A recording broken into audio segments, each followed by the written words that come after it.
Assalomu alaykum. Aziz ukalar, sog' salomatmisizlar?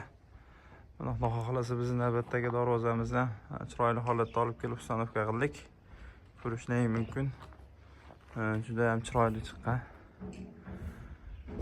Bu darvozamizda razmeriga keladigan bo'lsak, bu darvozamiz razmeri devordan devorgacha bo'lgan masofada 3.30 i bo'yi 3.65 razmerda tayyor bo'lgan.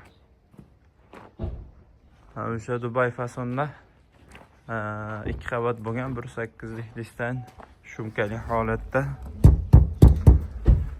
Xo'p, yondarliklariga keladigan bo'lsak, yondarliklar 12.8 profilli 2.5lik qalinligida bo'lgan.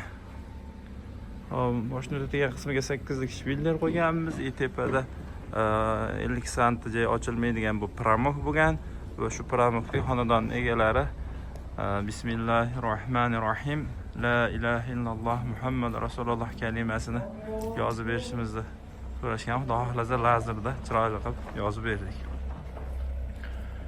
Juda ham chiroyli chiqqan, shumkali holatda chiqqan. Kimga shunaqangi darvozalar kerak bo'lsa, biz ekranni pastida nomerlarimiz bo'ladi. Bemalol aloqaga chiqaverasizlar. Bunda 1 kvadratini 1.300 mingdan tayyorlab berganmiz.